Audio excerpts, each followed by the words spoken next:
이번 주 월요일에서 수요일 진행한 여론조사가 화제입니다. 지금 엠브레인 퍼블릭, 케이스트릿 리서치, 리서치 감사합니다. 코리아 리서치, 한국 리서치 총 4개의 조사기관이 함께 진행을 했는데 지금 정례조사이거든요. 전국 만 18세 이상 1,005명을 대상으로 진행을 했는데 와, 정당 지지율이 지금 국민의힘이 민주당을 앞지른 결과가 나왔습니다. 여기에 대한 평가를 먼저 좀 해볼까요?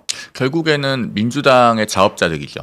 그러니까 국민의힘이 뭘 잘해서 올라갔다기보다는 이번에도 반사이익을 누린 거예요. 반사이익이다. 야구로 치면은 몸에 맞는 볼로 주자가 출루를 해서 그 다음에 공 빠뜨려가지고 진루하고 뭐 그렇게 된 상황인데 다만 지금 국민의힘의 그동안의 전략이 좋았냐고 하면 저는 개인적으로 동의하진 않아요. 왜냐면은 당이 어쨌든 민심의 중앙값에 가까워져 오는 것을 지향하기보다는 일단 한쪽에 가서 전통적인 지지층을 모으고 공고하게 하는 그런 쪽으로 갔거든요. 그러면은요, 저는 지난 한 달 동안, 그러니까 한동훈 대표가 사퇴를 한 게 12월 16일이잖아요. 네. 그러니까 지금 이제 한 달 됐네요. 지난 한 달 동안 국민의힘의 전략을 보면서 이런 느낌을 받았어요. 그 야구로 치면은 이 계엄 사태로 인해서 지지율 차가 급격하게 벌어진 것은 9회 초, 9회 말도 아니에요. 9회 초는 동점이나 역전을 하고 수비 한 번 더 막아야 되는 겁니다. 네. 그러니까 9회 초에 한 5점 차이로 지고 있는 상황 같더라. 그러면은요, 9회 초에 5점 차이로 지고 있으면은 어떻게든 전공법으로 계속 안타를 쳐서 주자를 쌓고 주자를 불러들여야 돼요. 네. 그 5점 차에서는 무슨 뭐 번트 치고 뭐 희생 플라이 치고 이렇게 해가지고는 전세를 뒤집을 수가 없어요. 근데 국민의힘이 지난 한 달 동안 했던 건 뭐냐면은 상대가 몸에 맞는 공을 던져서 주자가 나가고 또 공 빠뜨려서 진루를 하고, 그러니까 결국에는 계속 민주당이 폭투를 한 거예요. 이재명 투수가 몸에 맞는 볼 던지고 이재명 투수가 포수한테 공 던지면서 그냥 그 원바운드 볼 던지고 이렇게 한 거예요. 그러네요. 그런데 그 어떻게 해서 이제 주자가 3루까지 가니까 안타를 계속 치려고 하질 않고 희생 플라이를 쳐서 일단 한 명을 불러들이려고 했다. 그러면은요, 보세요. 깔끔하다. 네. 5점 차이에서 넉 점 차나 석 점 차가 된들 아웃 카운트가 9회 말 노아웃에서 원아웃이나 투아웃으로 늘어가면 승리 확률은 더 떨어져요. 요즘은 야구도 저기 AI가 승리 확률 뭐 산출해가지고 보여주잖아요. 네. 아웃 카운트가 쌓이면서 그걸 득점하고 1대1로 바꾸면은요, 그게 좋아할 게 아니에요. 지금 정당 지지율은 일단은 뭐 앞질러 간 것처럼 보이지만 오차범위 내에서 네. 그게 이제 조국혁 신당하고 합해 봤을 때 어떻게 되느냐. 이 부분도 한번 살펴봐야 되고, 그 다음에 중도에서 지금 어떻게 보고 있느냐. 이걸 또 봐야 됩니다. 중도에서는 여전히 상당히 차이가 나요. 유의미하게. 중요하죠. 예, 그래서 지금 어떻게 보면은 표면적으로 보면은 점수차는 줄어들었는데 아웃 카운트는 늘어나고 있는 상황이다. 이게 좋아할 일인가라는 생각이 들고, 그래서 방법은 이제는 아웃 카운트가 점점 쌓여가면요, 무슨 9회 초인데 저 번트나 그 희생 플라이나 이런 것도 안 돼요. 그냥 전공법으로 공을 잘 맞춰서 안타를 치려고 해야 되고, 이제는 계엄 사태에 대해서 올바른 평가를 하고, 그리고 뭐 이렇게 자꾸 법원에 대해서 그 비판하거나 다투려고 들지 말고 이제는 정말 그 집권 여당으로서 네. 책임 있게 해야 될 일을 하는 것에 집중해야 된다라는 생각이 듭니다. 그러면은 네. 그렇게 하면은 어차피 이재명 투수는 계속 폭투를 하게 되어 있어요. 주자는 계속 나갑니다. 그렇게 해서 안타 쳐서 불러들이면 돼요. 다행스러운 것은 이 이재명 투수가 계속 이제 자꾸 빈볼을 던지고 자꾸 엉뚱한 데로 공을 던지고 하는데 네. 상대편 더가웃에서는 그런 투수를 바꿀 생각이 없어요. 예, 이쯤 되면은 사실 투수 교체를 해서 뭔가 마무리 투수를 불러 올리면은 네. 어떻게 보면은 국민의힘이 힘든 상황이 될 수 있는데 그 점이 어떻게 보면은 불행 중 다행이랄까요? 물론 그렇게 해서 경기가 끝나서 이재명 투수가 승리 투수가 된다면 그건 참 큰일인데 네. 제가 봤을 때는 이재명 투수가 마운드에 계속 있는 이상 경기가 그렇게 끝날 것 같지는 않다. 그러니까 우리 팀은 자꾸 무슨 뭐 번트를 대려고 하지 말고 그다음에 상대는 이재명 투수가 계속 마운드 위에 있고 이렇게 되면 이 경기는 아직 안 끝났다. 아직 모른다라고 생각합니다. 그 이전에 한동훈 학생을 비유했던 것과 그 생각이 딱 나는데, 그러니까 이런 비유하면서 말씀해 주시니까 또 딱 와닿는다라는 생각이 들고. 한동훈 학생 얘기 잠깐 하면은 네. 한동훈 학생은 이제 퇴학을 당했지만 네. 우리나라 대학 입시는 퇴학을 당했다고 못 보는 게 아닙니다. 아, 그렇죠. 검정고시가 있잖아요. 예. 그 응시 자격은 취득할 수 있을 것이다. 아이고. 길이 막혀 있지 않다. 네. 그 말씀을 드리고 제가 보기에는 물론 뭐 본인이 표명한 것은 아니지만 어떻게든 대학에 가겠다는 의지는 강하다. 아, 네. 대학에 가겠다는 의지가 강하다. 저는 여기서 학업을 포기하지 않습니다. 라는 거잖아요. 네, 네. 좋습니다. 뭐 그래요. 여러분들도 많이 공감해 주시는 것 같고 그 대선 주자에 대한 조사도 같이 나왔잖아요. 뭐 이재명 대표가 어쨌든 뭐 28%까지 해서 1위로 나오긴 했지만 참 재밌는 건 2, 3, 4, 5 다 그 여당이에요. 그러니까 지금 민주당은 정말 주자가 한 명밖에 없다라는 게 여실히 보여지는 것 같고 또 눈에 띄는 건 김문수 장관이 지금 13%가 나왔는데 이거 어떻게 보세요? 일단 28부터 좀 얘기를 하면요. 네. 저 28은 심각한 거예요. 아까 제가 야구 얘기했는데요. 네. 지금 9회 초에 이재명 투수가 여전히 마운드 위에 올라와 있는데 원래 9회에 올라오는 마무리 투수는 구속이 빨라야 되잖아요. 공이 빨라야 네. 그 타자들이 못 쳐요. 그렇죠. 그렇게 해서 아웃카운트 3개 잡고 경기를 끝내는 게 기본인데 지금 이재명 투수는 이미 구위가 많이 떨어져서 지금 시속 한 130km도 안 나오는 상황이다. 공이 구속이. 지나가는 게 눈에 보여요 지금. 네, 그리고 자꾸 엉뚱한 데로 던지고 네. 이게 지금 28이라고 하는 숫자로 나타나는 거예요. 왜 이게 심각하냐면 이재명이라고 하는 정치인은 이제 이 여론조사에 응답하는 응답자가 다 누군지 알아요. 대선에 한번 등판을 해서 48% 가까이 득표를 했던 후보이기 때문에 우리 국민 중에 이재명이 누군지 모르는 사람 없습니다. 아, 그렇죠. 없는데 적합도가 28%밖에 안 나온다. 이게 되게 심각한 거예요. 그리고 아마 그래픽이 준비가 되어 있는지 모르겠는데 그 NBS 조사에서 호감도를 보면요. 네. 이제 원래 이 호감도는 그 정치인이 캠페인을 정상적으로 최대한 잘 진행했을 때 올라갈 수 있는 지지율의 상한선 같은 겁니다. 왜냐하면 이 사람을 좋아해야지 뭐 싫지는 않아야지 뭐 조금 더 계속 접했을 때 찍게 될 수 있을 거 아니에요. 그래서 일종의 경기 선행지수 같은 역할을 하는 거예요. 그런데 이 이재명 대표 호감도는 NBS 조사에서 그 전주에 37%, 비호감이 61, 그다음에 이번 주에도 호감이 37, 비호감이 60 이렇게 되어 있어요. 즉 이재명이라고 하는 정치인에 대해서 호불호는 이미 이제 국민들 사이에서 어느 정도 고착화되어 있는 거예요. 그러면은 현재 적합도가 28이고 네. 선행지표 성격인 호감도가 37이다. 대선에 이미 한번 나와서 48% 가까이 득표했고 전 국민이 누군지 모르는 사람이 없는데 이렇다. 네. 이거는 바뀌기가 어렵거든요. 뭐냐면은 9회에 올라와서 구속이 떨어졌잖아요. 네.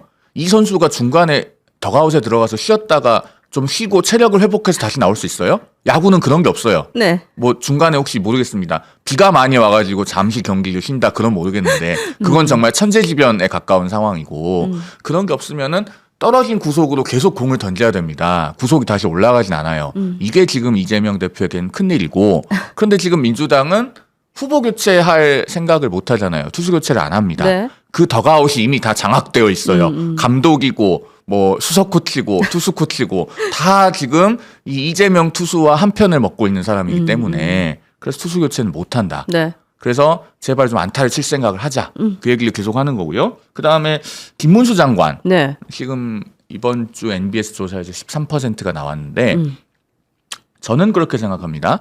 그 김문수 장관이 대선 주자로서 한 가지 필요 조건은 갖추고 있다고 봐요. 한 가지가 뭘까요? 앞서 제가 말씀드린 것처럼 이분은 명태균 씨하고는 안 엮였을 거예요. 예. 그러네요. 예. 네. 개인의 삶도 재산도 별로 많지 않고 사실 돈이 없어요 이분은. 그리고 그 2022년 지방선거에 출마를 안 했고 2024년 총선에도 출마를 안 했잖아요. 그러네요. 그러면 명태균 씨하고 엮일 일은 없죠. 적어도 그 한 가지 필요 조건은 갖추고 있다. 근데 여러분들 보시면 나이가 70대 뭐 이런 글이 계속 올라오죠. 저는 나이를 갖고 뭐라고 하고 싶진 않아요. 그래요? 그러니까 정말로 뭔가 본인이 비전을 갖추고 있고 그다음에 계엄 사태에 대해서도 올바른 평가를 하고 있고 또 중도 소구력이 있다라고 하면 저는 나이를 갖고 문제 삼고 싶진 않습니다. 바이든 대통령도 고령인데 했고 뭐 그렇잖아요. 근데 네. 이제 김문수 장관의 문제는 나이는 아니죠. 다른데 다른 부분 제가 말씀드린 것처럼 이제 중도 소구력이 있느냐. 그다음에 특히나 12월 3일 비상계엄 사태에 대해서 그러면은 우리 헌법 질서를 존중하는 올바른 평가를 하고 있느냐.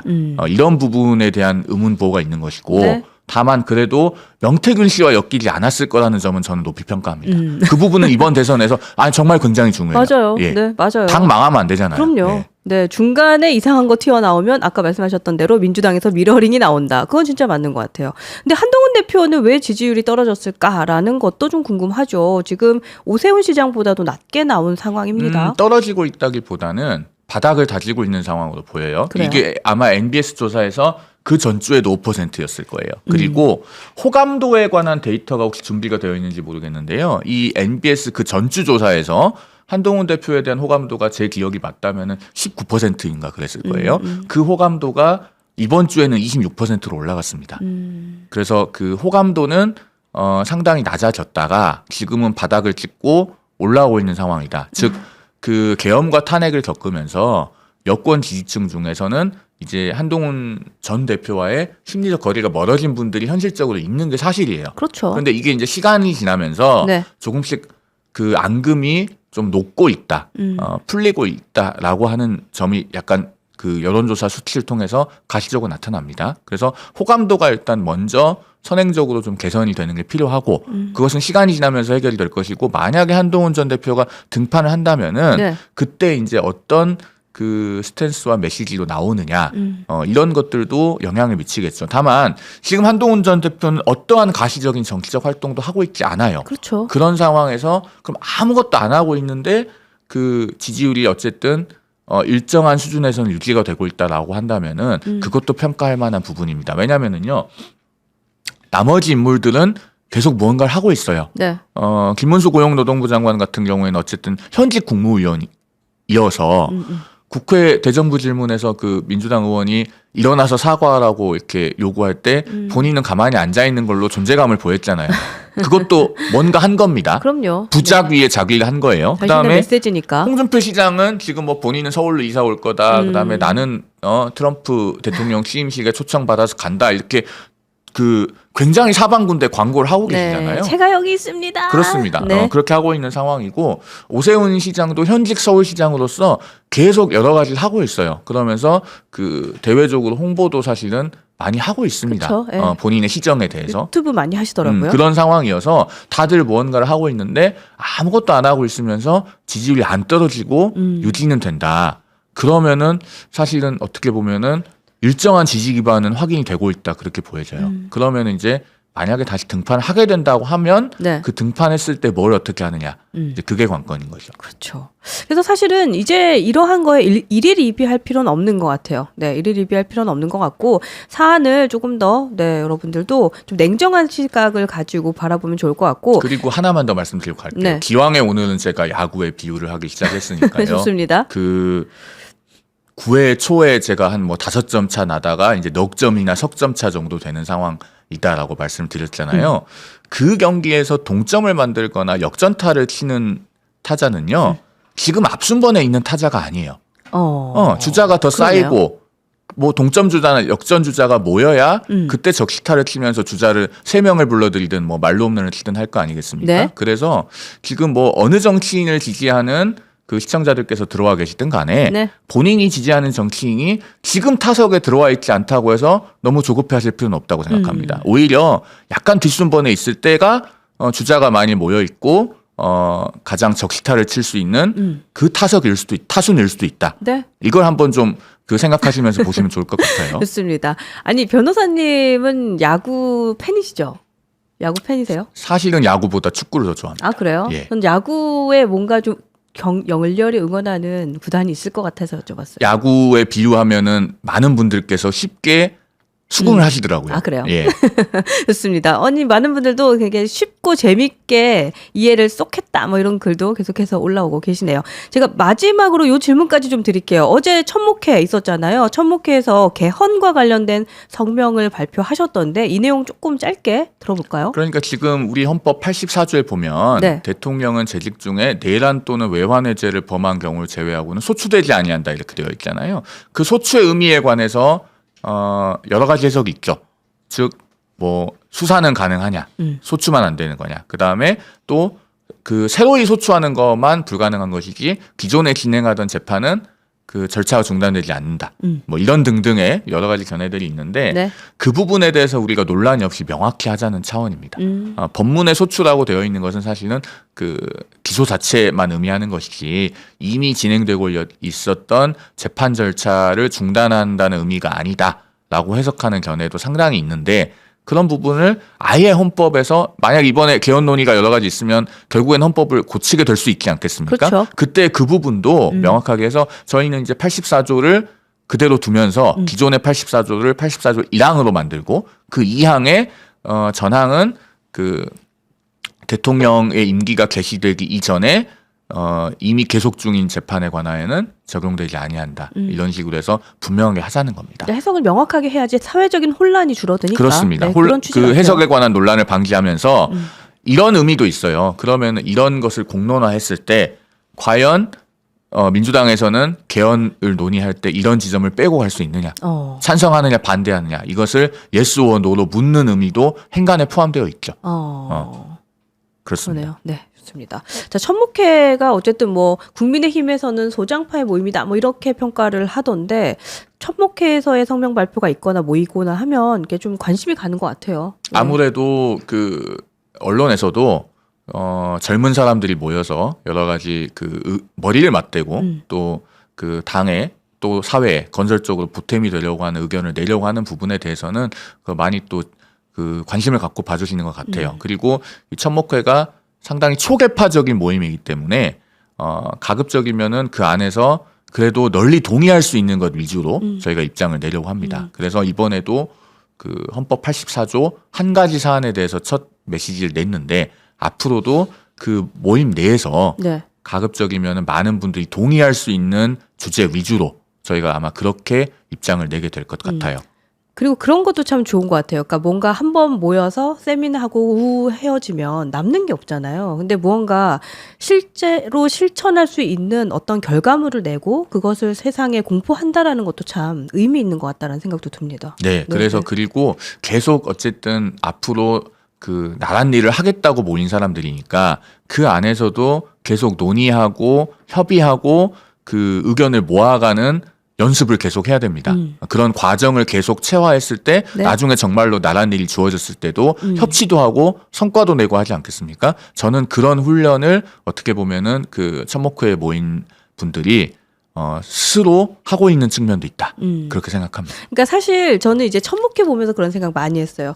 왜 우리가 젊은 세대의 정치인으로 세대 교체를 해야 하는가에 대해서 좀 주목하게 됐는데 무언가 보여주기식이 아니라 실제로 일하고 변화시키려는 의지는 진짜 젊고 유능하고 이런 정치인분들에게 의해서 좀 만들어질 수 있겠다라는 생각도 좀 한 것 같습니다. 자, 제가 오후 방송 한번 안내를 드리도록 하겠습니다. 오후 2시부터는요. 청년 정치인분들의 목소리를 담아드리는 시간입니다. 오후 2시 청년이 정치를 바꾼다. 청정바 정혜림, 이윤규 두 청년과 함께 저희 방송 이어가도록 하고요. 또 오후 4시에는 김종혁 전 최고위원과 함께하는 시간입니다. 정정당당 김종혁 여러분 4시도 함께해 주시고요. 오늘도 많은 분들이 저희 응원을 해주셨는데 응원해 주신 분들 메시지 주신 거 제가 빨리빨리 읽어드리도록 하겠습니다. 네, 고맙습니다.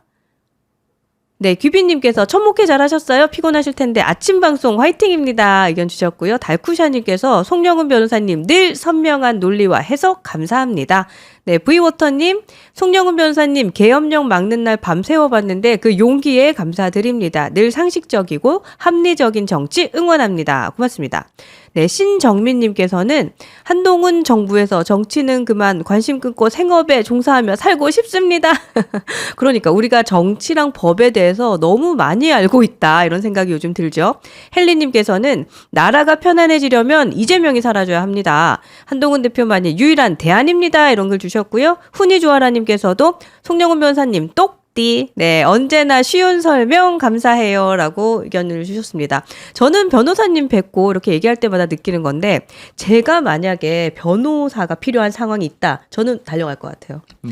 저 박상수 변호사도 있고요. 유재하 변호사도 있고요. 좋은 변호사님들 많이 있어요. 그렇죠. 다 좋은데 네. 변호사님은 뭔가 제가 잘못된 얘기를 하거나 생각을 하면 그걸 딱 바로 잡아주실 것 같아요. 그 어쨌든 뭐 박상수 변호사도 있고 류지아 변호사도 있고 하니까요. 먼저 찾아가셨다가 네. 안 하겠다고 하면 저한테 오십시오. 아, 이거 정중한 거절인데.